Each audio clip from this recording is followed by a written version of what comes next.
यहाँ की जनता के साथ विश्वासघात किया जा रहा। लेकिन बलि का बकरा बीएलओ को लगाएंगे। बीएलओ क्या करेगा? हमारे राष्ट्रीय अध्यक्ष जी प्रमाण सहित चुनाव आयोग को दिए हैं, लेकिन एक भी सुनवाई हुआ? आपने इलेक्शन में देखा होगा, जगह जगह रोका गया। प्रमाण सहित हमारे राष्ट्रीय अध्यक्ष उनको दिए हैं, लेकिन इस गूंगी बहरी इस सरकार भी है और ये चुनाव आयोग भी गूंगा बहरा हो गया है।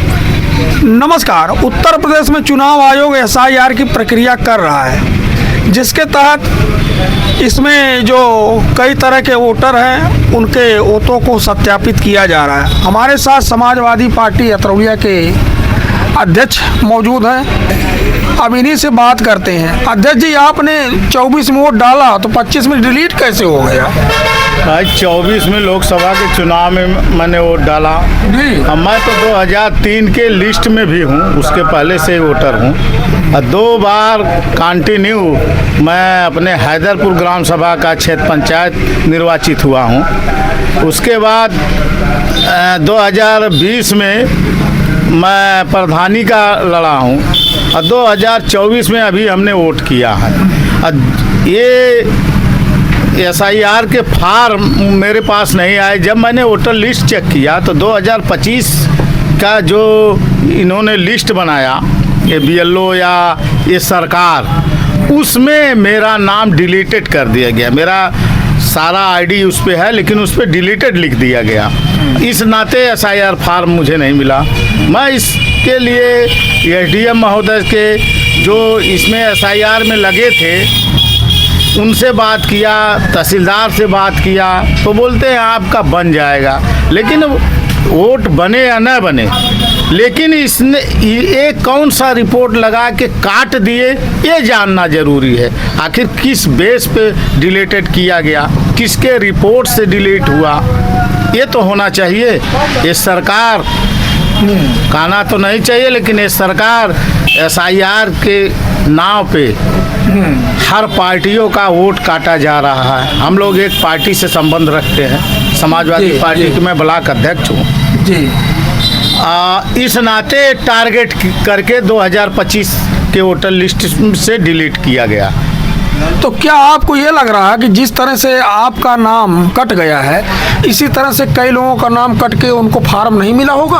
पूरा आपको बता दूं, मेरे घर खानदान में 4 वोट इस तरीके से कटे हैं। मैं तो पॉपुलर हूं इसलिए कह रहा हूं, और लोग हैं कट गया। इसी तरीके से हर गांव में, हर पुरवा में शायद एक आध घर बचा होगा, नहीं तो 1 या 2 नाम तो डिलीटेड हुए हैं। इस सरकार की जो चुनाव आयोग के एसआईआर का जो प्रक्रिया चल रही है, ये बहुत ही निंदनीय है। इस सरकार, ये चुनाव आयोग को चाहिए था कि जो मृत्यु हो गए उनको डिलीट किया जाए, जो नया वोटर समय सीमा में आ गए हैं उनका जोड़ा जाए। लेकिन ये सरकार जीरो करके 2025 का वोटर लिस्ट निकाल के सब पूरा वोटर लिस्ट जीरो करके नए सिरे से कर रही है।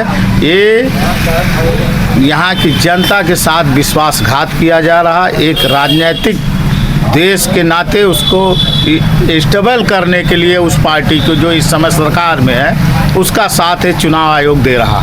यानी शिकायत करने के लिए कोई उचित फोरम भी नहीं, जो जैसे और गांव आप कह रहे हैं कटा है, वो कहाँ शिकायत करने के लिए जाएं? कहाँ जाएगा?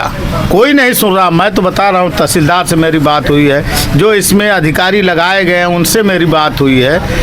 अब ये लोग बलि का बकरा, अगर मैं अभी एक और शिकायत करूँगा अगर, लेकिन बलि का बकरा बीएलओ को लगाएंगे। बीएलओ क्या करेगा? बीएलओ यही मेरे गाँव का है, मुझे जानता है जी।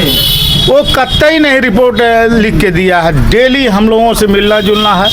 ये जिस तहसील या जिस मुख्यालय से हुआ है, वहाँ बैठे लोग, चुनिंदे लोग ये जान रहे हैं कि समाजवादी पार्टी के हैं, इसलिए इनका काट दिया गया। इस तरीके से एकत्रित किया गया है। तो सपा अध्यक्ष अखिलेश यादव जी ने करीब 18,000 लोगों की एक बार सूची भी सौंपी थी। 2022 चुनाव के बाद? ये सूची देखिए, हमारे राष्ट्रीय अध्यक्ष जी प्रमाण सहित चुनाव आयोग को दिए हैं, लेकिन एक भी सुनवाई हुआ?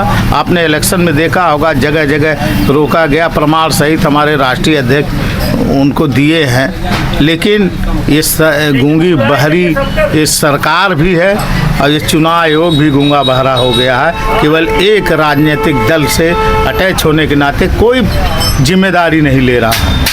तो ये थे हमारे साथ समाजवादी पार्टी अतरौलिया के ब्लॉक अध्यक्ष माननीय कन्हैया जी। धन्यवाद, नमस्कार।